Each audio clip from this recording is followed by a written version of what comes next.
धन्यवाद sir.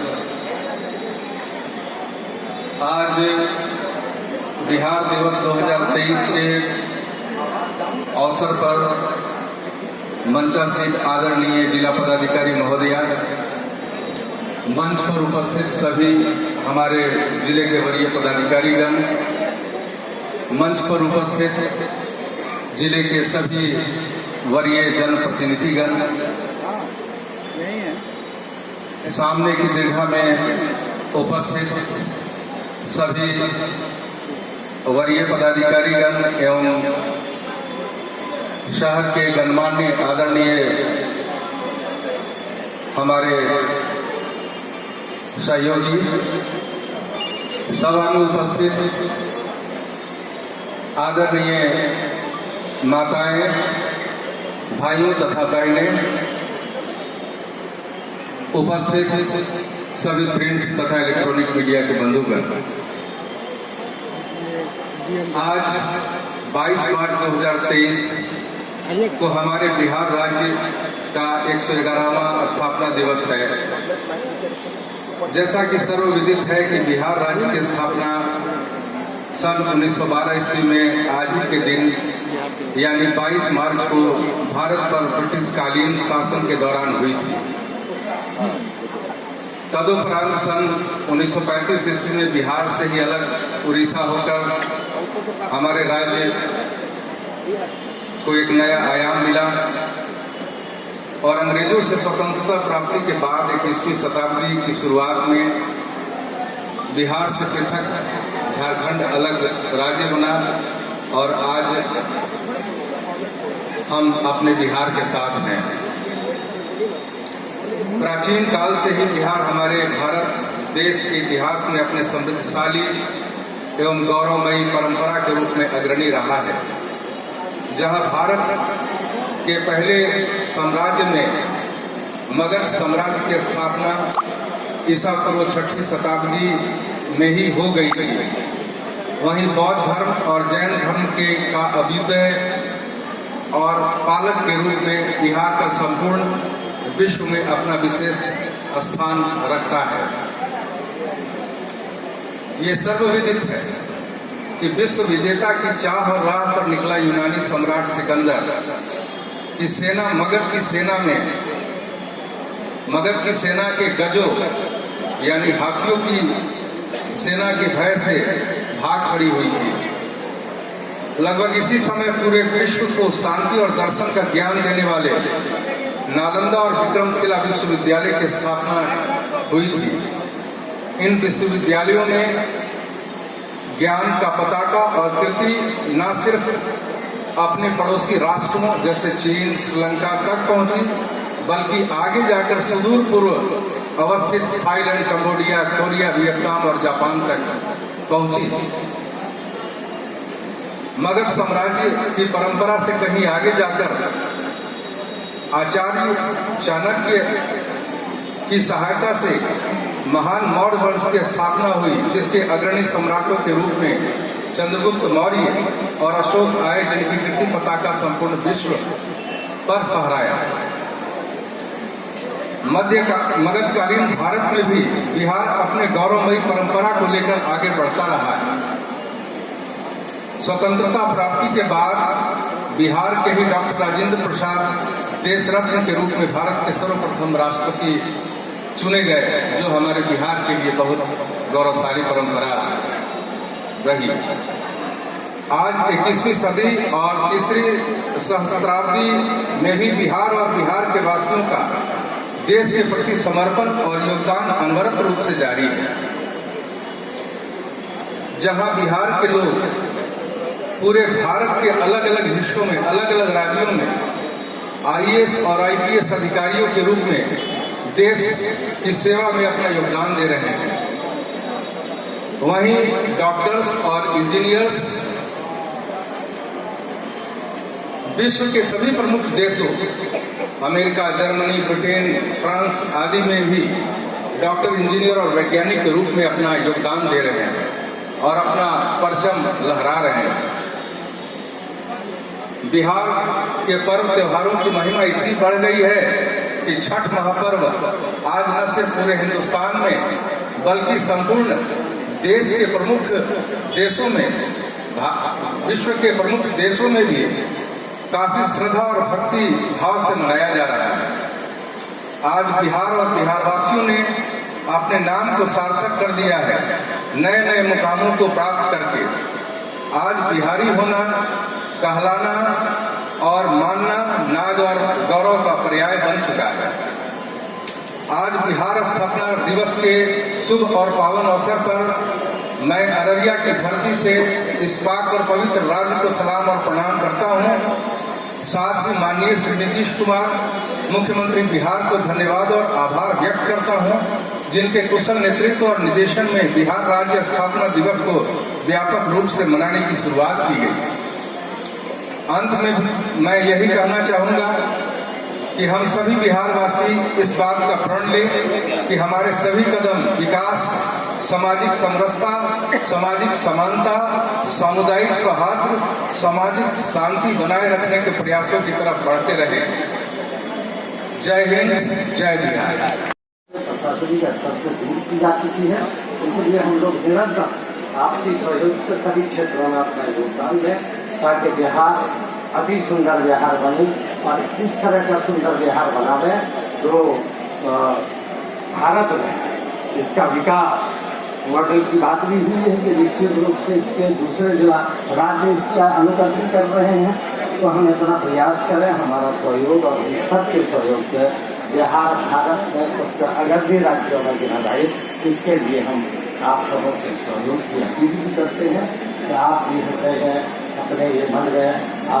Media के देवी और सज्जन, बिहार को आज बंगाल से अलग होने के 111 साल हो गए हैं।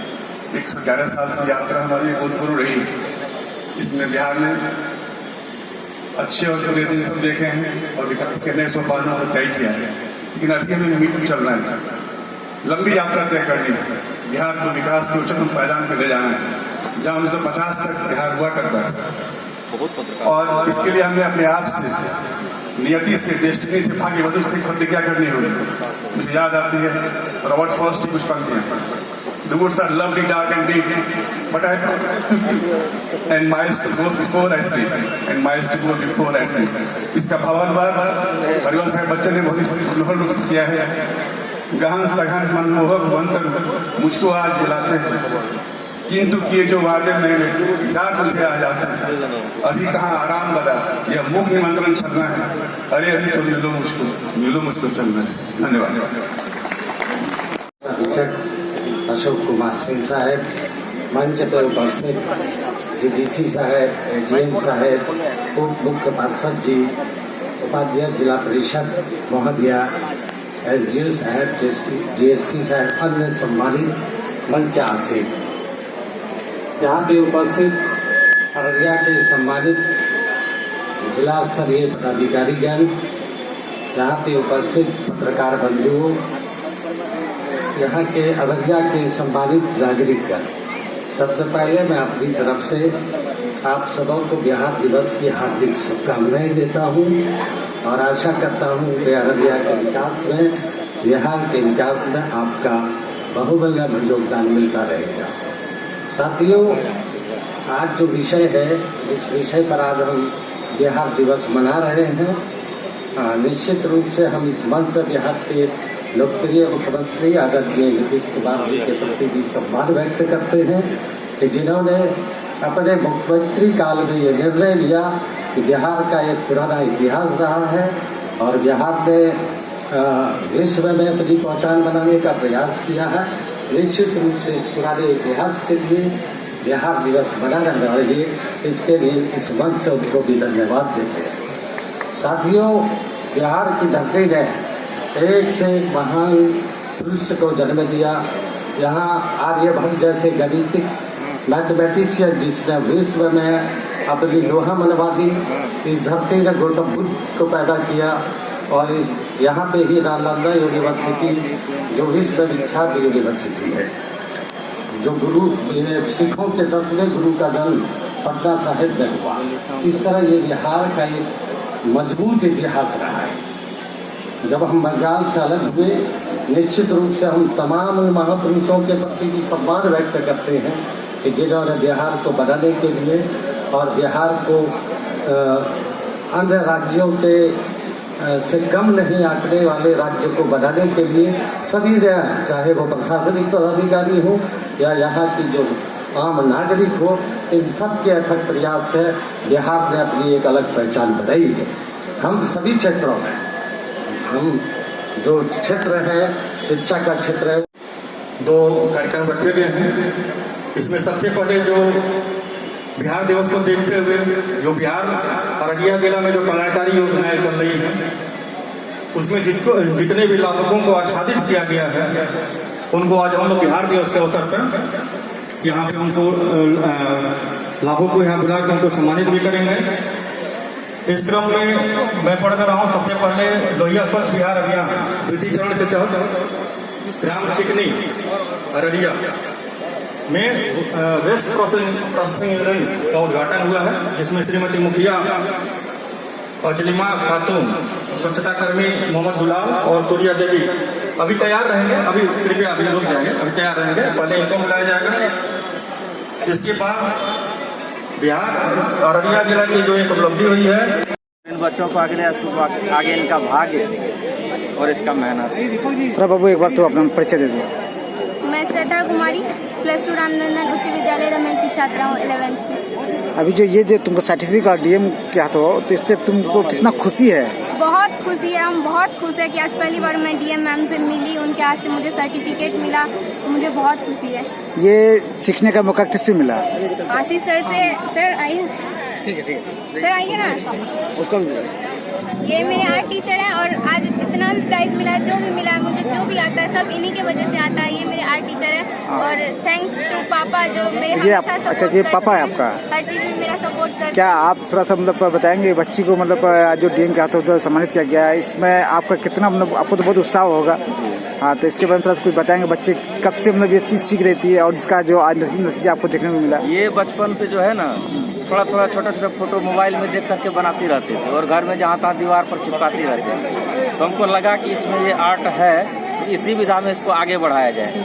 तो संजोगवश राम जी की कृपा से मुझे आशीष सर से भेंट हुई थी और हम लोग जानते थे कि सर सिखाते हैं, तो हम इनके शरण में लेके गए बच्चे को और इन्होंने इनको स्वीकार किया और आज जो यहाँ तक ये पहुँची है, ये इनकी कृपा है और इनका मेहनत है।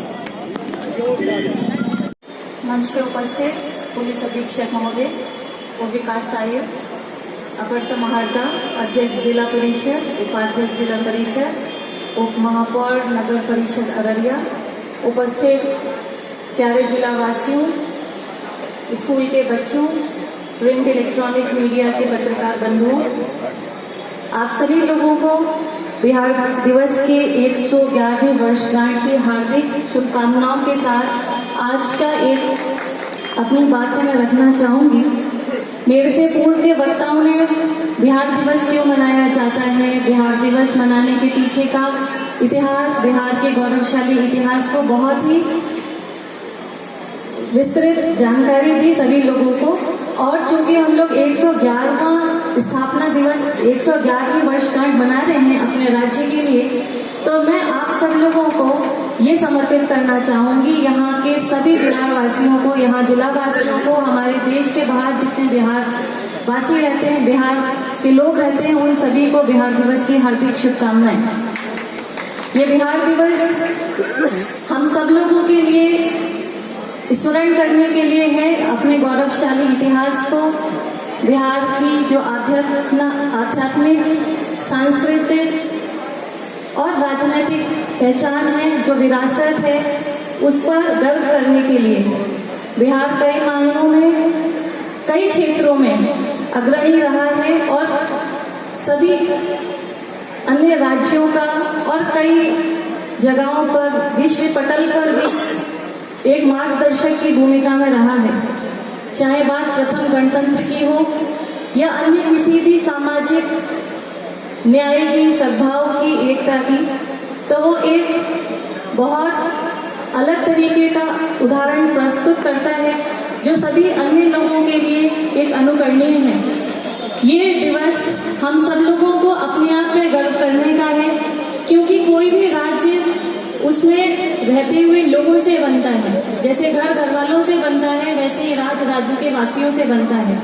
तो अगर हमारा राज्य का इतना गौरवशाली इतिहास है जिस पर हम गर्व करें, तो हम सब अपने लिए भी एक बार गर्व करें और अपने आप को ये समर्पित करें। इसलिए मैं आपसे अनुरोध भी करेंगे, हम सब अपने लिए एक बार तालियां जरूर बजाएं और इस बात को अच्छा महसूस करें कि हम बिहार के वासी हैं, क्योंकि जब हम इसमें गर्व महसूस करेंगे तो निश्चित रूप से हम लोग और अच्छा करना चाहेंगे ताकि हम सबसे अव्वल रहें। मेरे लिए ये जन्मभूमि नहीं है, मेरे लिए ये कर्मभूमि है, लेकिन लगभग 1 दशक बीत जाने के बाद इसका या मेरा जो लगाव है इस धरती के प्रति, वो मेरी जन्मभूमि से बढ़कर है, क्योंकि मुझे पता है कि आने वाले दशकों तक और हो सकता है उसके बाद भी जो ये रिश्ता है कर्मभूमि का, वो अमिट है। वो अमिट है। आप लोगों से जितना इस जगह का नाता है उससे कमतर हमारा ये नाता नहीं है। और मुझे लगता है कि जो एक दौर है वो हर बीतते दिन के साथ यहाँ की संस्कृति, यहाँ की तहजीब, यहाँ की सभ्यता हम लोगों को और मजबूती प्रदान करती है। और प्रशासनिक अधिकारी के तौर पर हम लोगों ने कभी वो फर्क ही महसूस नहीं किया। तो ये बिहार का अपनापन है कि वो गैरों को भी अपना लेता है। गैर तो कोई नहीं, इस देश की संस्कृति, इस देश के नागरिक होने के नाते, एक देशवासी होने के नाते। लेकिन जब हम बात कर रहे हैं बिहार की, तो जितना सम्मान, जितना गर्व मुझे अपने गृह जिले, गृह प्रदेश का है, उससे कमतर बिहार का नहीं है। और उसका एक मुख्य कारण है कि यहाँ की जो सभ्यता है, यहाँ की संस्कृति है, यहाँ की एक गौरवशाली इतिहास है, उस सबको हम लोगों ने समेट के रखा है, उसको पिरो के रखा है। और हम सब लोगों का ये दायित्व भी है कि हम उसका संरक्षण करें और आने वाली जो पीढ़ियां हैं उन सबको अच्छी भावना, अच्छा सद्भाव, सामाजिक सौहार्द और जो विविधता में एकता की बातें हैं उसको हमेशा अपने अंदर जीवंत रखें और सब लोगों के प्रति एक टॉलरेंस का भाव रखें। ये धरती सब लोगों के लिए पूजनीय है, क्योंकि इससे नित्य प्रत्येक दिन कुछ न कुछ नया सीखने को मिलता है। हर वर्ष की भांति इस बार भी बिहार दिवस के लिए एक थीम है। ये थीम युवा शक्ति को समर्पित है। बिहार अन्य जगहों की तरह नित्य प्रगति के पथ पर है और हर एक दिन इसमें विकास के नए आयाम गढ़े जा रहे हैं। इस पंडाल में भी अगर हम लोग चारों तरफ घूम के देखें तो जो मेरे सामने पुलिस की यूनिफॉर्म में नया पुलिस बल में हमारे महिला पदाधिकारी हैं, ये एक मिसाल है। और ये सभी लोगों के लिए एक शक्ति प्रदान करने के लिए भी है कि लोग जहाँ 50% जनसंख्या है महिलाओं की, तो उनकी जो कंट्रीब्यूशन है या जो उनका पार्टिसिपेशन है वो सब जगह कहने के लिए नहीं है, वो दिख रहा है। आप पलट के देखिए, वो इतनी सुख की अनुभूति होती है कि इस पंडाल में भी 50% से अधिक जो हमारे अतिथिगण हैं वो महिलाएं हैं। उसमें अन्य विभिन्न आयु वर्ग की युवक हैं, युवतियां हैं, बालिकाएं हैं, वृद्ध महिलाएं भी हैं। लेकिन मुझे पूरा आशा है और मुझे इसमें कोई संकोच नहीं है कि जब हम लोग सभी क्षेत्रों में अपनी महिलाओं को आगे देखते हैं तो निश्चित रूप से हौसला भी बढ़ता है। और सिर्फ जब एक महिला विकास करती है तो उसका पूरा परिवार आगे बढ़ता है। ये बहुत पुरानी कहावत भी है और आप लोग अपने जीवन में वो महसूस भी करते होंगे। बहुत सारी महिलाएं बहुत मुस्कुरा रही हैं। मेरा कदापि ये अर्थ नहीं है कि हम लोग पुरुषों को कोई कमतर कर रहे, बिल्कुल भी नहीं। हम लोग महिलाओं को अगर आगे बढ़ा रहे हैं तो इसका अर्थ बिल्कुल ये नहीं है कि पुरुष वर्ग को पीछे ढकेलना है। बात सिर्फ इतनी सी है कि उसको साइकिल के 2 पहियों की तरह समझना है, जहाँ पर बैलेंस जरूरी है। बिना बैलेंस के चीजें इम्बैलेंस हो जाएंगी और वो खराब हो जाएगी। तो बात यहाँ पर बैलेंस की है, बात यहाँ पर बराबरी की है, बात एक दूसरे के सारथी बन के एक साथ बढ़ने की है, बात एक दूसरे को पीछे ढकेलने की नहीं है, बात यहाँ पे फेमिनिज्म की नहीं है, लेकिन बात यहाँ पर महिला सशक्तिकरण की है, बात यहाँ पर युवा शक्ति की है। बहुत सारे आप देख लीजिए, सभी तो युवा हैं, चाहे वो हमारे मीडिया के बंधु हैं, यहाँ पर उपस्थित पदाधिकारी हैं, यहाँ पर उपस्थित गणमान्य अतिथिगण हैं, हमारे प्यारे जिलावासी हैं। तो युवा शक्ति के ऊपर दायित्व ज्यादा है, उन्हें अपने बड़ों से सीखना है, क्योंकि हमेशा कहते हैं अनुभव का कोई विकल्प नहीं है। तो उनके अनुभवों से और आपकी युवा शक्ति का जब मिश्रण होगा तो निश्चित रूप से जो उसका फलाफल निकलेगा आपको बहुत मदद भी करेगा। इसलिए बुजुर्गों के आशीर्वाद से, उनके सत्कार से, उनके समर्पण से और आपकी ऊर्जा से, आपकी जो युवा शक्ति है उसका जो समागम है वो उससे न सिर्फ आपका विकास होगा, लेकिन अगर उस ऊर्जा को आप लोग एक पॉजिटिव दिशा देंगे, उसको अपने उद्धार के लिए, अपने स्वाभिमान के लिए जागृत करेंगे, तो निश्चित रूप से न सिर्फ आपका स्वयं का, आपके परिवार का, बल्कि राज्य का भी विकास होगा। और हम लोग भारतवर्ष के राष्ट्र निर्माण में हमेशा की तरह जैसे योगदान करते हैं उससे भी ज्यादा बढ़ चढ़ के योगदान करेंगे राष्ट्र निर्माण में भी। और अररिया की बात अगर करें तो अररिया के हर युवा से, अररिया के हर जिलावासी से मेरी विनम्र अपील है कि आप सभी लोग अपने गौरवशाली इतिहास पर फख्र करें, लेकिन उसके साथ साथ ये स्वर्णिम भविष्य की ओर हम लोग कैसे जाएं, उसके लिए हमें प्रयासरत रहना चाहिए। रोज नई चीजें सीखना चाहिए, अपनी पुरानी गलतियों से सीखना चाहिए और प्रेम भाईचारे के साथ सबके साथ मिलजुल के रहना चाहिए। बिहार दिवस के इस उपलक्ष्य में हम लोग सभी हमारे पूर्वजों को श्रद्धा सुमन अर्पित करते हुए उनको भी नमन करते हैं, क्योंकि उन लोगों के ही अथक प्रयासों से आज यहाँ तक हम लोग पहुँच पाए हैं और उनका निश्चित रूप से आशीर्वाद रहेगा तो हम लोग इसी प्रकार के कीर्तिमान स्थापित करते जाएंगे और विश्व पटल पर बिहार जैसे पूर्व की भांति मार्ग प्रदर्शक रहा है, भविष्य भी मार्ग प्रदर्शक रहेगा। आप सभी लोग यहाँ पर उपस्थित हुए, पुनः आप सभी लोगों को सादर आभार। और एक बार बिहार दिवस के उपलक्ष्य पर 111वीं जयंती के अवसर पर आज तो बिहार का बर्थडे है, तो एक बार बर्थडे के लिए जोरदार तालियां आप सबके लिए और सभी को समर्पित। बहुत धन्यवाद। Thank you. मेरा बच्चा आगे बढ़े और जो है बड़े बड़े पदाधिकारी जो उनको सम्मानित करें, तो आज मेरा सपना पूरा हुआ है। आज मेडल को दिया है, इसे डीओ डीपीओ और विभाग में भी दिया गया, शिक्षा मंत्री को भी बना के दिया है इसके। लेकिन जितना खुशी उस दिन नहीं हुआ था उससे ज़्यादा खुशी हुआ कि आज वो अपने हाथों से जो है लिए और बहुत खुश भी थी और जो है सम्मानित भी किया अपने हाथों से, सर्टिफिकेट दिया बच्चों को। आज मैं बहुत खुश हूँ कि मेरा बच्चा कामयाब होता जा रहा है, अल्लाह करेंगे और वो ऊंचाई तक पहुँचे। क्या नाम है आपका? मोहम्मद फिरोज आलम। अच्छा, मैं एक टीचर हूँ, पंचायत टीचर हूँ प्राथमिक विद्यालय मजलूमगंज में। अच्छा, ये एक चीज ये बताइए कि ये बच्चा जो आपका लड़का है, इससे पहले कभी ऐसा पेंटिंग किया था? बचपन से इसका कोई गुरु नहीं है, कोई बचपन से ऐसा कोई इसका आइडिया नहीं था। ये इसको हम मदरसा में जो है दे दिए थे जाकर के। लॉकडाउन में जब मदरसा बंद हो गया ये बच्चा घर आ गया और घर आने के बाद ये चोरी छिपे मोबाइल लिया करता था। तो हम लोग तो जानते हैं कि बच्चे को मोबाइल देना नहीं चाहिए। इसका कई बार पिटाई भी हुआ, बड़े भाई को कह करके उससे भी हुआ। लेकिन जब एक दिन जब उससे पूछे कि तुम हम लोग का मोबाइल क्यों नहीं देते, सोते थे जब रात में तो सर के तकिया के नीचे से ले लेता था। अच्छा, तो एक बार उसको पूछे क्या करते हो तुम, तो वो बताया कि पापा हम इसमें जो है स्केच का काम सीखते हैं, हम पेंटिंग करते हैं। तो फिर उसको कहा कि ठीक है, जब तुम ऐसा करते हो तो तुम लोगों को दिखाया करके नमूना वो, तो उसको एक मोबाइल ने हम जो मुहैया कर दिया। बस वहीं पर से उनका शुरुआत है। जो आज ये नौबत ये दिन हम लोगों को देखने को मिला, जो डीएम के हाथों मतलब मेरा ये शौक है कि मेरा बच्चा यही नहीं बिहार स्तर और बल्कि राष्ट्रीय स्तर, अंतर्राष्ट्रीय स्तर। ठीक है, अपना नाम एक बार बोल दीजिए। जी, नाम बोल दीजिए अपना। मेरा नाम मोहम्मद फिरोज आलम, मैं पेशे से टीचर हूँ। तुम अपना नाम बोलो। मेरा नाम मेहताब आलम है, UHS महसाकुल से। हमसे जुड़े रहने के लिए हमारे YouTube चैनल को सब्सक्राइब करें और नई वीडियो की नोटिफिकेशन